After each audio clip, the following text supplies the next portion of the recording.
Police file.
অনেক দেরি হয়ে গেল বুঝলি।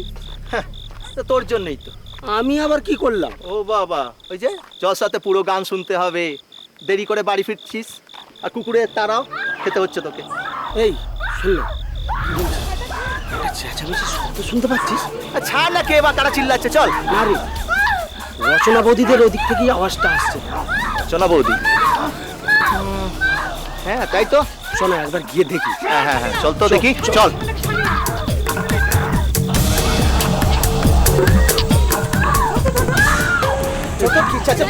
গোবিন্দরা কি হয়েছে গো?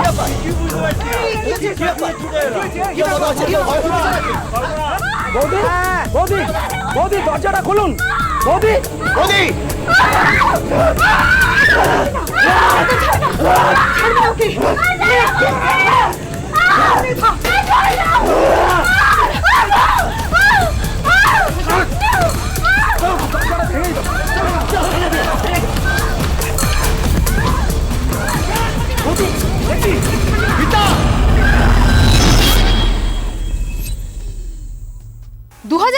সালে 29শে মে দাসপুর থানার অন্তর্গত প্রত্যন্ত গ্রামের এক বাড়ি থেকে ভেসে আসে ভয়াবহ সমবেত চিৎকার আর্তনাদ। আর সেই চিৎকার শুনেই পাড়া প্রতিবেশীরা ছুটে গিয়ে দরজা ভেঙে দেখে এমন এক দৃশ্য যা শুধু ভয়াবহই নয়, অত্যন্ত নৃশংসও বটে। আমাদের সমাজে, আমাদের দেশে ঘটে চলেছে প্রতি মুহূর্তে কোনো না কোনো অপরাধ। সেই সব অপরাধীদের ধরবার জন্য রয়েছে পুলিশ, আর বিচার করে শাস্তি প্রদানের জন্য রয়েছে বিচার ব্যবস্থা। আর এই সব অপরাধ থেকে সাবধান করার জন্য রয়েছি আমরা পুলিশ ফাইলসের টিম। পুলিশ ফাইলসের আজকের এই পর্দায় তুলে ধরবো এমন এক সত্য কাহিনী যা দেখে আপনারা শিহরিত তো হবেনই, সেই সঙ্গে ওদিকের খবর কি? হাসপাতালে গেছিলাম। মামের অবস্থা ভালো হলো, মেয়েটির অবস্থা ভালো নয়। কেন, ডাক্তার কি বলছে? একটা চোখ নষ্ট হয়ে গেছে। সে কি? হ্যাঁ স্যার। ওরা কি কেউ কথা বলার চেষ্টা করেছে? কথা বলানোর জন্য অনেক চেষ্টা করেছিলাম, কিন্তু এই অবস্থায়। বুঝেছি।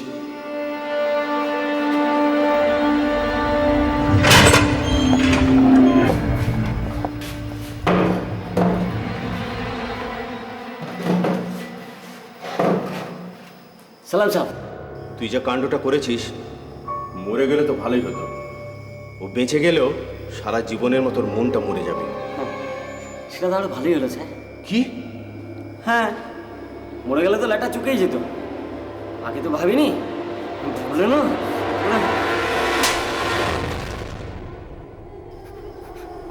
মারছেন কেন? বল বল, তুই এরকম কেন করলি বল। মেরে কি করবেন? হ্যাঁ, এই মুখ সামলে কথা বল। তোকে ভালোই ভালোই জিজ্ঞেস করছি, উত্তর দে। নইলে কথা বের করার আরো উপায় আমাদের জানা আছে। বল, তুই এই কাজ কেন করলি বল। আগে ছাড়ুন, ছাড়ুন বলছি আমি। বল।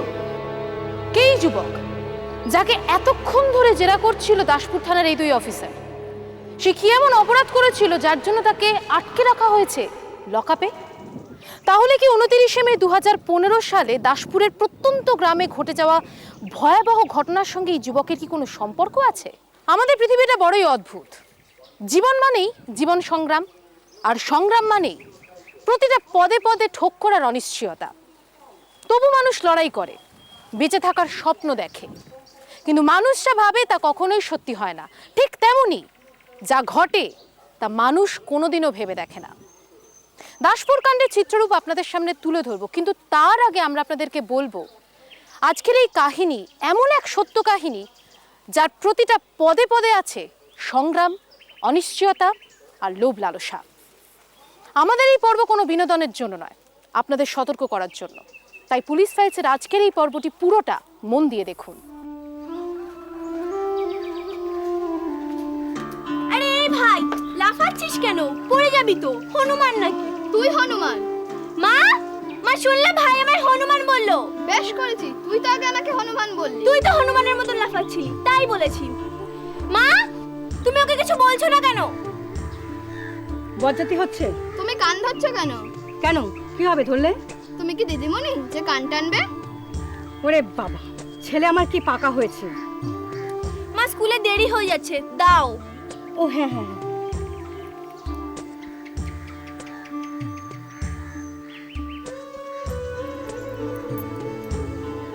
নাও।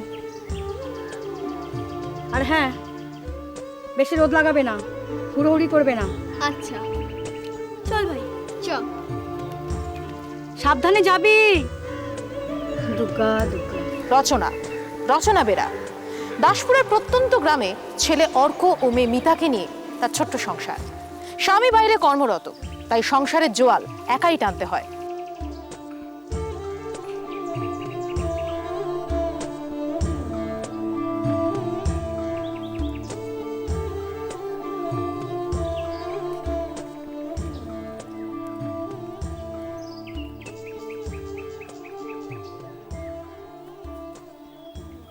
মিতা আর অর্ক দুই ভাই বোন।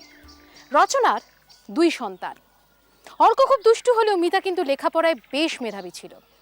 তার দু চোখে ছিল বড় হওয়ার স্বপ্ন, নিজের পায়ে দাঁড়ানোর স্বপ্ন, চাকরি করে স্বাবলম্বী হওয়ার স্বপ্ন। কিন্তু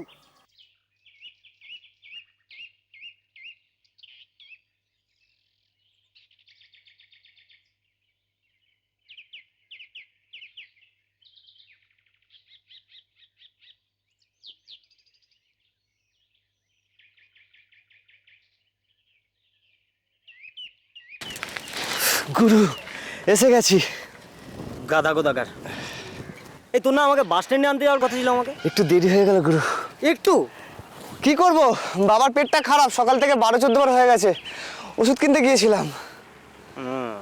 দায়িত্ব কর্তব্য একেবারে উদলে উঠছে। কি যে বলো গুরু। আর এতটা রাস্তা আমি কি হেঁটে যাবো? তা কেন, তুমি ব্যাগটা নিয়ে রডে বসো, আমি তোমাকে চালিয়ে নিয়ে যাচ্ছি। এই শোন, তুই বস, আমি চালাচ্ছি। তা কি করে হয় গুরু, তা কি করে হয়? এতদিন পরে তুমি দেশে ফিরলে, আর তোমাকে আমি তো চাইছিলাম তোমাকে এই মাথায় করে নিয়ে যাই। চাপ শালা, বস বস। গুরু, তাহলে করছিস কি? এই এখন শুধু ঘুরছি, খাচ্ছি, ছুটছি, আর কি করবো? তোর দ্বারা আর কিচ্ছু হবে না। তাজা বলেছো গুরু, তাজা বলেছো। বলছি প্রচুর পয়সা কামালে গুরু। আরে সোনার কাজে হবক পয়সা। তোকে তো আগেই বললাম চল, তুই গেলি না। না না, আমি গ্রাম ছেড়ে কোথাও যাবো না। আমি জানি তো বেল লিখ টাকা। আরে কই গো, কোথায় গেলে? আরে শুনতে পাচ্ছ নাকি মরার মতো পড়ে আছো? কি হলো কি? ছাড়ের মধ্যে চেঁচাচ্ছ কেন? এই তুমি বুঝি রেগে গেছো? হয়েছে লুচি ভাজা, আলু চচ্চড়ি হচ্ছে, বাবু ফিরলে গরম গরম ভেজে দেবো। ও তাই বলো? কেন, তোমার বুঝি লোভ হচ্ছে? নিজেকে আর সামলাতে পারছো না? ধ্যাৎ, কি যে বলো না। মা, ও মা, ওই বাবু এসে গেছে। কেমন আছো মা? থাক বাবা, থাক, বেঁচে থাক। বাবা ভালো আছো? হ্যাঁ বাবা, আছি একরকম। তা এতদিন বাদে ঘরে ফিরলে তুমি? আরে কাজ ছিল তো বাবা। তা বলে কি বাড়ি ফিরতে নেই বাবা? ওহ মা, ফিরেছি তো। শোনো, আমার খুব জোর খিদে পেয়েছে, তুমি খেতে দাও। হ্যাঁ গো কাকিমা, আমারও খুব খিদে পেয়েছে। চুপ, বেটা পেটুক কোথাকার। দেবো, তোদের দুজনকেই দেবো। যা, আগে জামা কাপড় ছেড়ে নে, হাত মুখ ধো, আমি গরম গরম ভেজে ফেলি। কি? লুচি। হ্যাঁ বাবা, যা তোরা ঘরে গিয়ে একটু বিশ্রাম করতো, জামা কাপড় ছাড়, তারপর মা খাবার দেবে।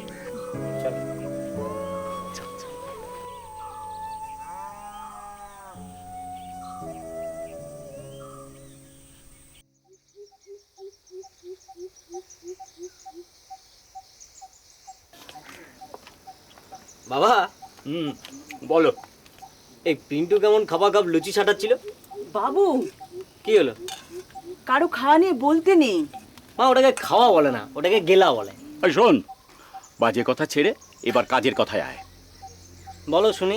আরে 2 বছর হলো বাড়ি ফিরিসনি, তা কি করছিলি কি ওখানে? সোনার কাজ।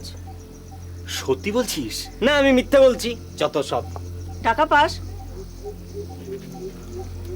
কি বাজে কথা বলো তো মা, আমি বিদেশে যাচ্ছি বেকার খাটতে। হ্যাঁ রে, টাকা পাস তাহলে? নিশ্চয়ই। কই আমাদেরকে তো কিছু পাঠাস না? কেন, আমি আমার রোজগারের টাকা তোমাদেরকে কেন পাঠাবো?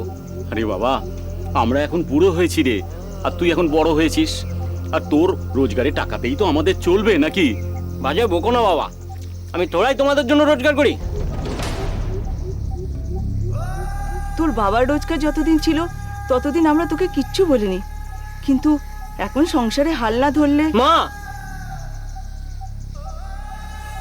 আমি আমার নিজের জন্য রোজগার করি, তুমি তোমাদেরটা বুঝে নাও, আর আমার কাছে একদম হাত পাতবে না। খাওয়া নিকুচি করেছে এই খাওয়ার। বাবু শোন, খাবার ফেলে যেতে নেই বাবু। বাবু শোন, খাবার ফেলে যেতে নেই বাবু, শোন।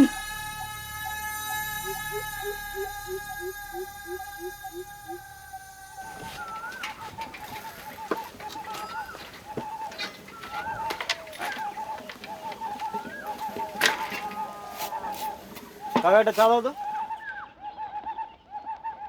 কিরে কবে এলি? সকালে একটা চা দাও না। হ্যাঁ, এখন চা খাবি? এখন তো ভাত খাওয়ার সময়। আরে খাবার জন্যই তো বসেছিলাম, শেষকালে বুড়ো বুড়িটা এমন ন্যাকামো জুড়লো, পালিয়ে এলাম। মানে? আর বলো না কাকা, বাবা মা কি বলছে জানো, আমার রোজগারের টাকা থেকে নাকি সংসারে টাকা দিতে হবে। ঠিকই তো বলেছে। ঠিক বলেছে? ও, তার মানে তুমিও সেই একই ক্ষেতের মূলো। এই শোন, তুই এখন বড় হয়েছিস, কাজকর্মও করছিস, সংসারে হাল তুই ধরবি না, কে ধরবে বলতো? আচ্ছা জ্বালালে তোমারই, বাবা মায়ের দুঃখ কষ্টটা বোঝ। শুধু হাত পা দুলিয়ে নিজের কথা ভাবলে চলবে? এ শোনো কাকা, এই জ্ঞান দিও না। চা দেবে তো দাও, নাহলে অন্য দোকানে চললাম। সে দিচ্ছি, সাথে বিস্কুটও দেবো। তবে পারলে আমার কথাটা একটু ভেবে দেখিস। ঠিক আছে ঠিক আছে, চাটা দাও।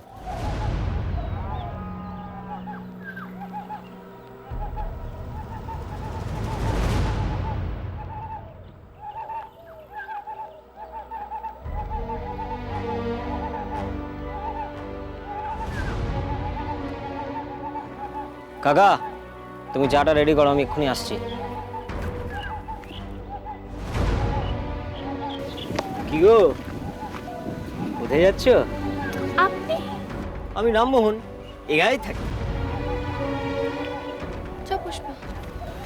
দাঁড়াও দাঁড়াও, কোথায় যাচ্ছ? এভাবে পথ আটকাচ্ছেন কেন? তোমার সাথে আলাপ করতে চাই। আমি চাই না। কেন আলাপ করতে চান? আগে তোমার নামটা বলো, তারপর বলছি। আমি যাকে তাকে আমার নাম বলি না। এই মরেছে, আমি যে সে লোক নই। সুরাটে সোনার কাজ করি, প্রচুর পয়সা কামাই। তাতে আমার কি? তোমার সাথে বন্ধুত্ব করতে চাই। আমি চাই না। চাই না বললে তো হবে না, বন্ধুত্ব তোমাকে করতেই হবে। তুমি এত জোরাজুরি করছো কেন বলো তো? জোড়াজুড়ি করছি না পাগলি, তোর বন্ধুটাকে একটু বোঝা না। চ পুষ্পা। আরে শোনো না, চ পুষ্পা। আরে শোনো জানেমান, শোনো।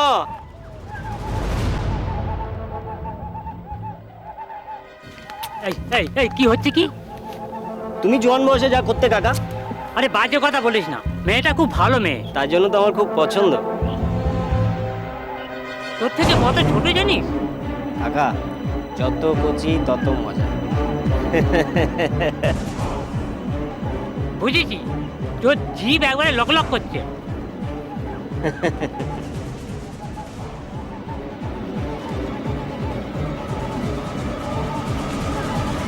মা, মা, বাবা। এ কি বাবা, তুমি কখন এলে? দেখি মা, তুই এসেছিস? বস। তোমার কি হয়েছে বাবা? শরীরটা বড্ড খারাপ রে মা, তাই কদিন ছুটি নিয়ে বাড়িতে চলে এলাম। ও মা, ও মা, সে কি? তো কিন্তু তোর মা ভাই এরা সব কে কোথায় রে? ওরা তো সবাই ডিম বিক্রি করতে গেছে বাইরে। ও আচ্ছা। তো তোমার কবে থেকে এমন শরীর খারাপ বাবা? এই তো 2-3 মাস হলো রে মা। কই, কাউকে তো কিছু বলনি? কাউকে কিচ্ছু বলিনি রে মা। কেন কেন বলনি? ভেবেছিলাম সব ঠিক হয়ে যাবে, তাই। তো শহরের ডাক্তার দেখিয়েছো? হ্যাঁ, হোমিওপ্যাথি। ও, তা ওষুধ খাচ্ছো? হ্যাঁ, কিন্তু এ কি তুমি?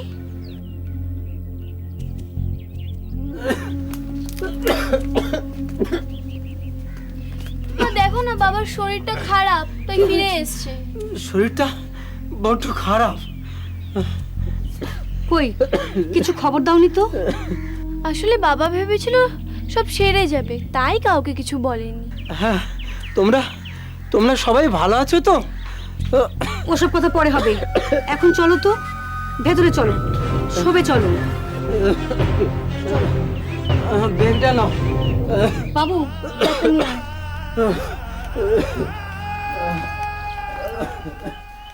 এত ভাবিস না তো, কাকা দেখবি ঠিক সুস্থ হয়ে যাবে। কিন্তু তার জন্য তো ডাক্তার দেখাতে হবে। দেখা ডাক্তার? কে বারণ করেছে? কিন্তু বাবা তো কিছুতেই রাজি হচ্ছেন না। কেন? ওই কি এক হোমিওপ্যাথি দেখাচ্ছে, কাজে তো দিচ্ছেই না, উল্টে। কি গো, কি খবর? আপনি? কখন থেকে তোমার জন্য অপেক্ষা করছি। এত লেট করলে কেন? আপনি কেন আমাকে রাস্তাঘাটে এভাবে বিরক্ত করছেন? আমি তোমাকে বিরক্ত করছি? হ্যাঁ, তাই তো করছেন তো। ছি ছি ছি ছি ছি ছি, এরকম বলো না। আমি তো তোমার সাথে বন্ধুত্ব করতে চাই। আমি চাই না। এরকম করে বলো না, বুকে যে বড় ব্যথা লাগে। শুনুন, এই শেষবারের মতো বলছি, এইভাবে না রাস্তাঘাটে আমাকে বিরক্ত করবেন না, নাহলে কিন্তু। চ পুষ্পা।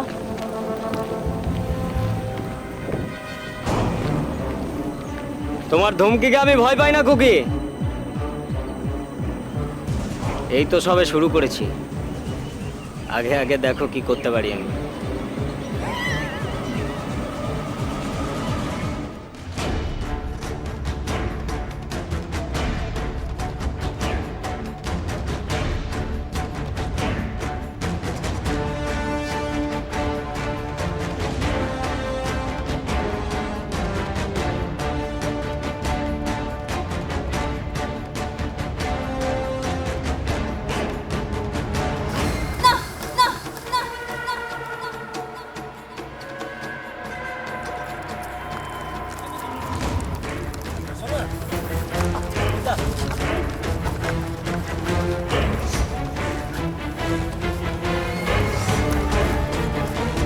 দিনের পর দিন রামমোহন মিতার সঙ্গে বন্ধুত্ব করার চেষ্টা করে যায়, তাকে একেবারে তিতিবিরক্ত করে তোলে।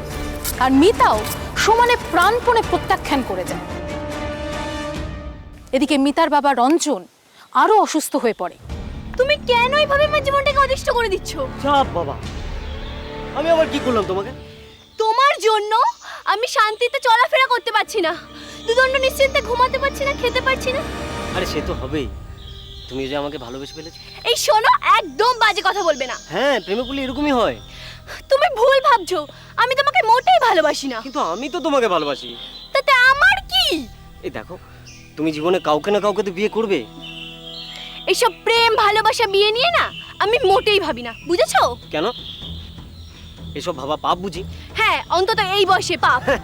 তুমি আর লোক হাসিও না। কেউ হাসলেও আমার কিছু যায় আসে না। আমি জানি আমায় কি করতে হবে। আমাকে ভালো করে লেখাপড়া করতে হবে, অনেক বড় হতে হবে, চাকরি পেতে হবে। এই শোনো, এসব কল্পনা তুমি অন্য কোথাও দিও। তুমি রাজি আছো কি না? কখনো না, মরে গেলেও না।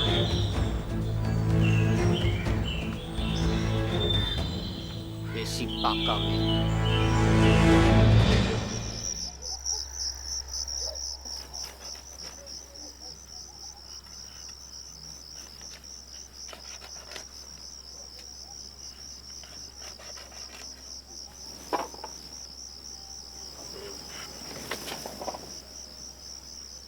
মা,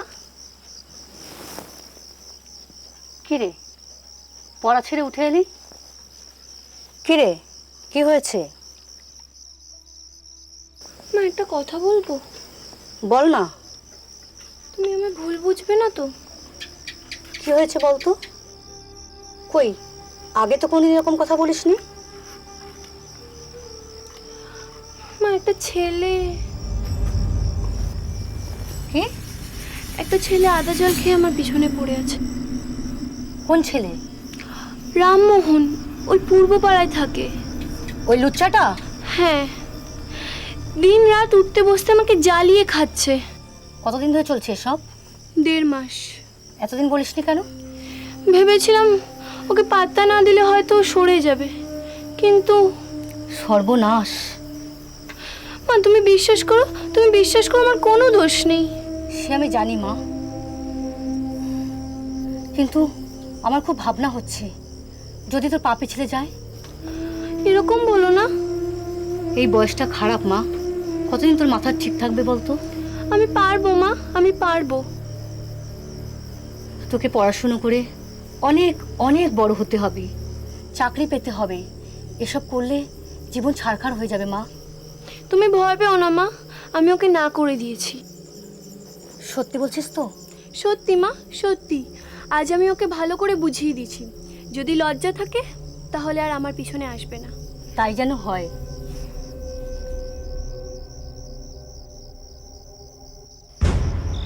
লাগবো মালটার পেছনে আমি লাগবো, ওটাকে তুলেই ছাড়বো। কি দরকার শুধু শুধু?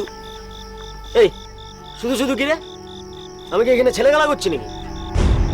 তার মানে তুই ওকে সত্যি সত্যি ভালোবাসিস? তা নয় তো কি? কিন্তু দূর মরা, আবার কিসে কিন্তু?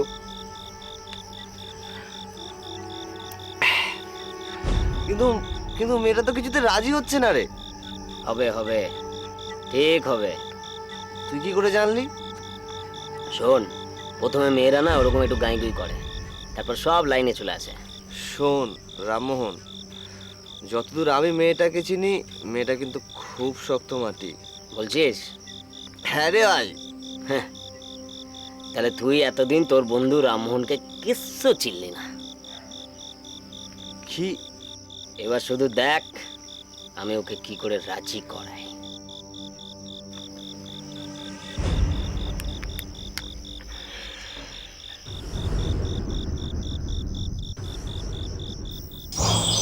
আমি না না দাদা, আমি এসব করতে পারবো না। পারবি পারবি। বললাম তো পারবো না। এই ফুলচিংড়ি শোন, চুপচাপ কাজটা করে দে, নইলে কিন্তু আমাকে ভয় কেন দেখাচ্ছ? আমি তোমার কোন পাকা ধানে ভয় দিচ্ছি? না দিস নি, কিন্তু কাজটা না করে দিলে তোর সমস্ত পাকা কাঁচা ধান আমি একেবারে তুলে দেব। না। তাহলে চুপচাপ কাজটা করবি? কি করবি তো? হ্যাঁ,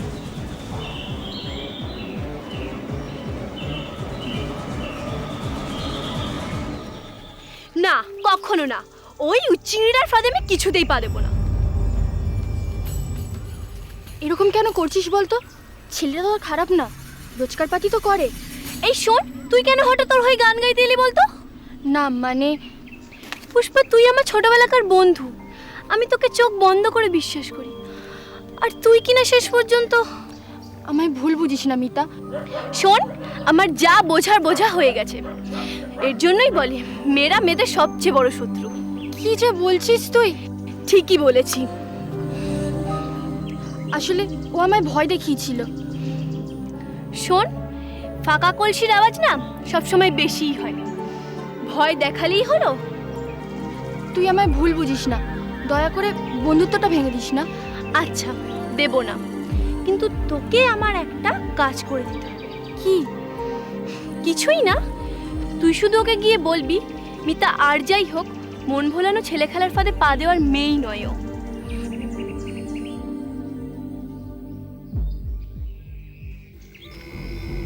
বুঝেছিস? তার মানে মিতা তোকে ঠিক বিশ্বাস করতে পারছে না। সেটাই তো দেখছি রে।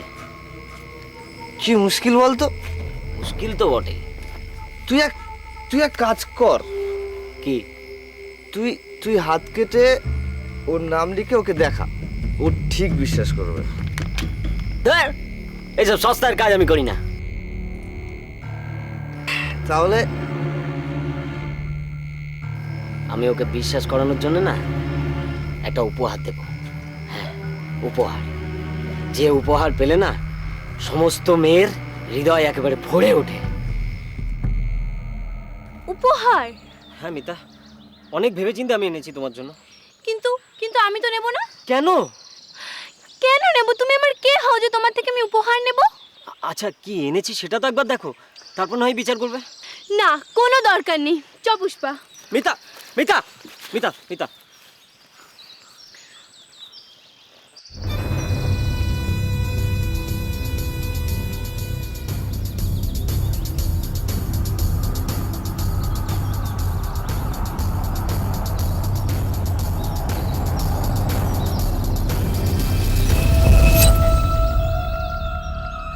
এ কি সিঁদুর? হ্যাঁ সিঁদুর। তুমি কি পাগল হয়ে গেছো? হ্যাঁ মিতা, আমি পাগল হয়ে গেছি। এই সিঁদুর আমি তোমার স্মৃতিতে পড়াতে চাই মিতা। কখনো না। কেন? আমি তো তোমাকে বিয়ে করতে চাই, তাও তুমি আমাকে বিশ্বাস করছো না। আমি মরে যাব, তবু তোমার হব না, কোনো দিনও না। চ পুষ্পা। মিতা মিতা মিতা,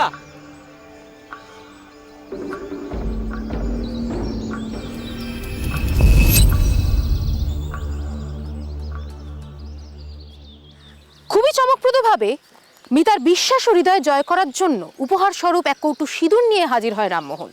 এবং এখানেই শেষ নয়, সেই থেকেই মিতাকে বাগে আনার জন্য সিঁদুর কৌটো হাতে নিয়ে নানান রকম কথা বলে বিরক্ত করত বেপরোয়া রামমোহন। কিন্তু মিতা তার প্রস্তাবে রাজি হয় না। সে ছিল দৃঢ় প্রতিজ্ঞ, প্রেম নয়, পড়াশোনা করেই তাকে বড় হতে হবে, চাকরি করতে হবে। তাই মিতাকে রাজি না করতে পেরে রামমোহন এমন এক কাণ্ড করে বসলো যাতে সবাই চমকে গেল। তোমার সাহস তো কম নয়, তুমি বাড়ি বয়ে এসে আমার মেয়েকে বিয়ে করার প্রস্তাব দিচ্ছ। কি করবো বলুন, আপনার মেয়ে তো রাজি হলো না। কেন রাজি হবে? কতই বা ওর বয়স? কি বলছেন কাকিমা?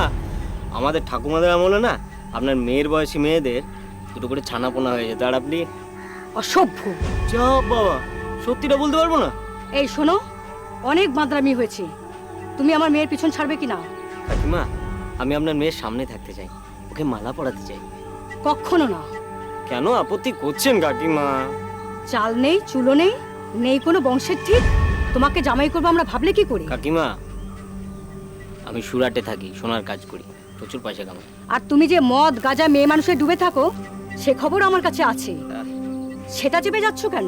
আসলে সে কথা আমি নিজে মুখে কিভাবে বলি কাকিমা, আসলে সবই তো বুঝছেন, এগুলো বয়সের ধর্ম।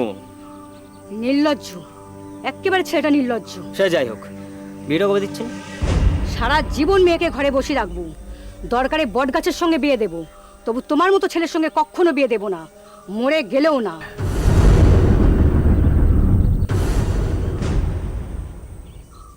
মিতার মা রচনার কাছে প্রত্যাখ্যাত হওয়ার পর পেশার তাগিদে রামমোহন আবার সুরাটে ফিরে যায়, কিন্তু সেখানেও তার কুকীর্তি বন্ধ হয়নি। সে সুরাট থেকেই মিতাকে ফোন করত। মিতা তার ফোন নাম্বার ব্লক করে দিলেও সে কিন্তু পিছু হটেনি। সে নিত্যদিন নিত্য নতুন নাম্বার থেকে ফোন করে বিরক্ত করত অষ্টাদশী মিতাকে।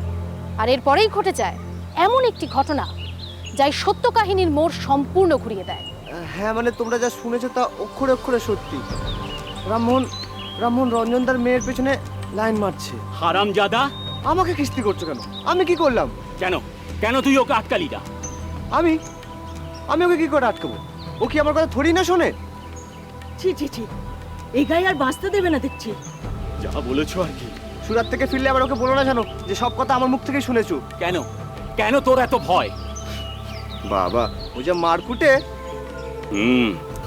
বুঝেছি, বলবো না, তবে একটা শর্ত। শর্ত? কিসের শর্ত? শোন, এক্ষুনি ফোন করে বল তোর বাবার শরীর খুব খারাপ, ও যেন এক্ষুনি বাড়ি ফিরে আসে। এইরকম বলবো? হ্যাঁ বলবি। বার কর তোর ফোন, বার কর, শিগগিরই বার কর, এক্ষুনি ফোন কর।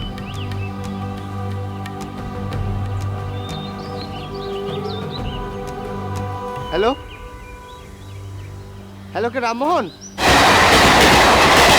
তোমরা পাগল নাকি? হ্যাঁ, এইভাবে আমাকে মিথ্যা কথা বলে ডেকে নিয়ে এলে? আরে বাবা, তোর গলায় লাগাম পরাবো বলেই তোকে ডেকে এনেছি। মানে? আমরা সব ঠিকঠাক করে ফেলেছি বাবা।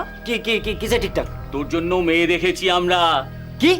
হ্যাঁ, সামনের মাসেই আমাদের পছন্দ করা মেয়েকে তোকে বিয়ে করতে হবে। কখনো না, আমি একটা মেয়েকে ভালোবাসি। কি বললি? আমার কথা শুনে রাখ, আমার অমতে এই ঘরে যদি তুই অন্য কাউকে এনে ঢোকাস, আমি তোকে সমস্ত সম্পত্তি থেকে বঞ্চিত করব। বাবা, কি যা তা বলছো? বাবা শোনো না, আমার কথা আমি বলে দিয়েছি, এবার তোর ব্যাপার। চলো মালতী। বাবার হুমকিতে বেশ বিপদে পড়ে যায় রামমোহন। একদিকে মিতা, অন্যদিকে সম্পত্তি, এই দুইয়ের মাঝেই সে খাবি খেতে থাকে। শেষ পর্যন্ত বাবা মায়ের ইচ্ছাতে অন্যত্রে বিয়ে করে রামমোহনের বিয়ের খবর শুনে স্বস্তি পায় মিতা ও তার পরিবারের লোকেরা, কিন্তু তারা তখনও জানতো না যে কি মারাত্মক বিপদ তাদের জন্য অপেক্ষা করে রয়েছে।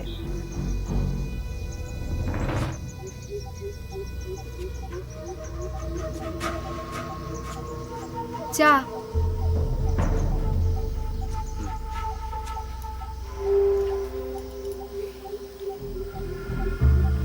ভালো হয়েছে? হ্যাঁ, চাটা ঠিক হয়েছে? হ্যাঁ। এই, কি? একটা কথা বলবো। বলো। সত্যি করে বলবে তো? আচ্ছা, তুমি বিয়ের আগে কাউকে ভালোবাসতে? তুমি বাসতে? না, তুমিই আমার প্রথম ভালোবাসা। এবার তুমি বলো কি? যে আমি তোমার। আরে হ্যাঁ। সত্যি তো? হ্যাঁ গো। তাহলে আমার গা ছুঁয়ে বলো। কি শুরু করলে বলো তো? রাগ করছো কেন গো? আমি তো এমনি গল্প করছি। করো।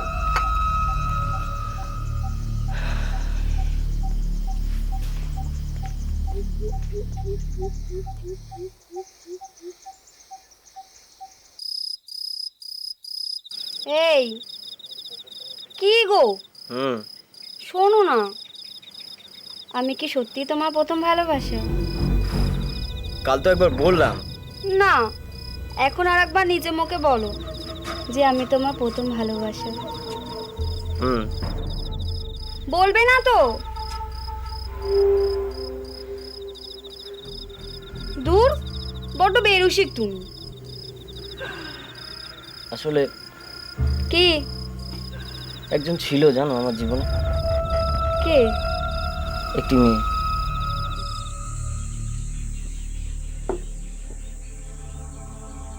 মিতা, কি মা? ওই লুচ্চাটা তোকে জ্বালাতন করে না তো? না না, ওর তো বিয়ে হয়ে গেছে। কি জানি বাবা, ওকে কোনো ভরসা হয় না। আবার যদি উৎপাত শুরু করে? আচ্ছা, এই গায়ে মেয়ে তোমার উৎপাত করতো? হ্যাঁ গো। কে? ও তুমি চিনবে না। এখন আর জ্বালায় না তো? না, তবে একটা কথা কি ভাবছি জানো? কি? মালটাকে না একটা উচিত শিক্ষা দেওয়া দরকার। না না, তার আর দরকার নেই, ও নিজেই গুটিয়ে গেছে। মা, ওর 5টায় ডেকে দিও, পড়া আছে কিন্তু। ঠিক আছে। কি হলো, আয় তুলছো কেন? সেই 5টায় উঠেছি, বড় ঘুম পাচ্ছে। তো ঘুমাও। আমি ঘুমাবো, তুমি ঘুমাও আগে। ঘুমাও।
তদন্তে জানা গিয়েছে যে অন্যত্র বিয়ে হয়ে যাওয়ায় অভিযুক্ত রামমোহনের মনে তীব্র প্রতিহিংসার সৃষ্টি হয়েছে।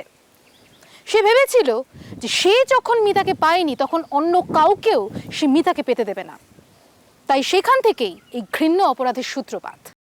29/5/2015 রাত্রে এবং 29 আর 30-এর মাঝরাত্রে আসামি রাধারমন ডিন্ডা তিনি ওদের বাড়িতে যান। বাড়িতে গিয়ে পারমিতাকে লক্ষ্য করে অ্যাসিড ছুঁড়ে মারেন এবং যেহেতু পারমিতার পাশে তার মা মানে অর্চনা বেরা এবং তার ভাই 13 বছরের অরিত্র বেরা, এরা দুজনে শুয়েছিল, তারাও এই ঘটনায় অ্যাসিডের দ্বারা আক্রান্ত হয়েছে। রাধারমন ডিন্ডার বিরুদ্ধে পুলিশ চার্জশিট দাখিল করেছে এবং তদন্তে যেটা আমরা পাচ্ছি, এই পারমিতা বেরাকে যেভাবে অ্যাসিড দ্বারা আক্রান্ত করা হয়েছিল তাতে তার একটি চোখ নষ্ট হয়ে গেছে। মা এবং ভাইয়ের ইনজুরিটা অতটা সিরিয়াস নয়, কিন্তু তারাও অ্যাসিডের দ্বারা আক্রান্ত হয়েছে। মামলাটি বর্তমানে ঘাটালের অতিরিক্ত দায়রা আদালতে বিচারাধীন অবস্থায় রয়েছে।